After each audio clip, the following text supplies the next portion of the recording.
आज का हमारा टॉपिक है मुद्रा पूर्ति, मनी सप्लाई। इसमें हम सबसे पहले देखेंगे कि जो करेंसी वर्ड है, इस करेंसी में किन किन चीजों को शामिल किया जाता है। इसके अंतर्गत आते हैं नोट्स और कॉइन्स। नोट और कॉइन, जो नोट है उनको कौन इशू करता है? आरबीआई, और कॉइन है उसको भी कौन इशू करता है? आरबीआई। लेकिन इसमें ये डिफरेंस रहता है कि नोट्स को प्रिंट तो आरबीआई करता है, लेकिन कॉइन को जो आपको प्रिंट करेंगे वो कौन करेगी? गवर्नमेंट करेगी। लेकिन इशूइंग अथॉरिटी कौन रहती है? आरबीआई ही रहता है दोनों का।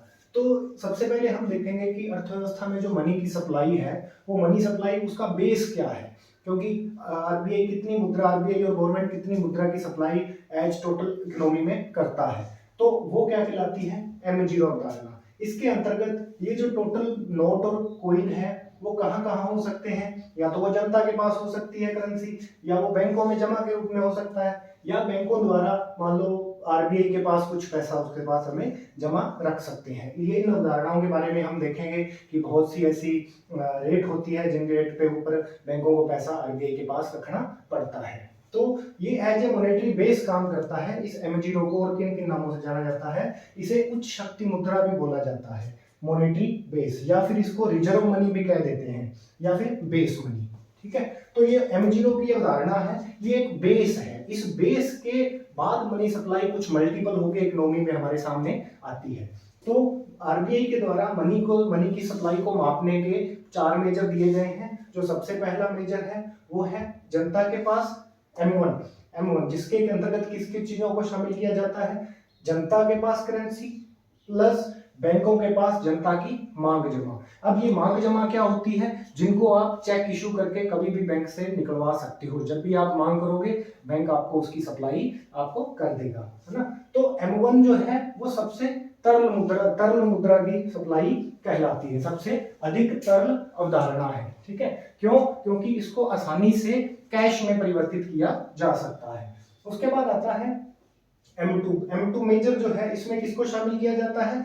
M1 यानी कि जो ये फर्स्ट अवधारणा है इसको तो शामिल करेंगे ही करेंगे, प्लस पोस्ट ऑफिस में बैंकों के पास बचत खाता में कुछ जमाएं होती है, उसको भी इसमें क्या कर लिया जाता है? शामिल कर लिया जाता है। इस तरीके से M1 से M2 बेस थोड़ा इसका बड़ा हो गया, इसमें मनी सप्लाई थोड़ी एक्स्ट्रा इंक्लूड होगी, जो कि पोस्ट ऑफिस में बैंकों के बचत खाते के रूप में जमा होती है। उसके बाद आता है M3 में इन्होंने क्या किया कि M1 को तो शामिल किया, वो सारी अवधारणाएं इसमें इंक्लूड होगी, प्लस बैंकों के पास जनता की सावधि जमाएं कौन सी होती है? सावधि जमाएं उन जमाओं को बोलते हैं जो कि एक लिमिटेड समय के लिए बैंक में कोई भी उपभोक्ता या उनका कस्टमर उनके पास जमा रखता है। ठीक है, और उसको उस पे कुछ इंटरेस्ट रेट ज्यादा मिलती है। तो इस तरीके से जो सावधि जमाएं हैं किसकी? बैंकों के पास जनता की, उसको भी M3 में शामिल कर लिया जाता है। इसके बाद आती है लास्ट अवधारणा इसकी, जिसको कि M4 बोलते हैं। M4 अवधारणा में क्या किया जाता है? M3 को इंक्लूड किया जाता है, यानी कि M1 प्लस बैंकों के पास जनता की सावधि जमाएं प्लस पोस्ट ऑफिस बैंकों के पास कुल जमाएं, जनता बैंकों के पास कुल जमाएं, पोस्ट ऑफिस बैंकों के पास कुल जमाएं, इसको इसमें भी इंक्लूड कर लिया जाता है। इसको अगर हम इस तरीके से देखें कि M1 से M4 जो है तरलता यानी कि लिक्विडिटी, वो कैश रूप में अगर हमारे पास मनी है तो वो सबसे ज्यादा लिक्विड है। तो जो M1 से जैसे जैसे हम M4 की तरफ बढ़ते जाते हैं तो तरलता क्या होती जाती है? घटती जाती है। जैसे कि मांग जमा तो आपको आसानी से बैंकों से निकलवा सकते हो, लेकिन जो सावधि जमाएं हैं उनको आसानी से निकलवाया नहीं जा सकता, उसमें थोड़ा आपको टाइम लगता है। अगर आप FD करवाते हो, जिसको फिक्स डिपॉजिट बोलते हैं, तो इस तरीके से तो इसकी तरलता हमें ऊपर से नीचे घटती जाती है M1 से M4। M1 जो है वो सबसे अधिक तरल अवधारणा है, M4 है वो सबसे कम तरल अवधारणा है। इसका एक सीक्वेंस पूछा जा सकता है एग्जाम में कि कौन सी सबसे तरल है और कौन सी सबसे कम तरल है। तो M1 और M2 को दोनों को एक साथ बोला जाता है नैरो मनी, यानी कि संकुचित अवधारणा इन दोनों को बोलते हैं। और M3 और जो M4 है इन दोनों को ब्रॉड मनी बोला जाता है। ब्रॉड मनी यानी कि विस्तृत अवधारणा इनको बोला जाता है। उसके बाद हम देखते हैं कि अगर डायरेक्टली आपको पूछा जाता है कि निम्न में से कौन सी मुद्रा की सप्लाई है या फिर most common money supply measure कौन सा है।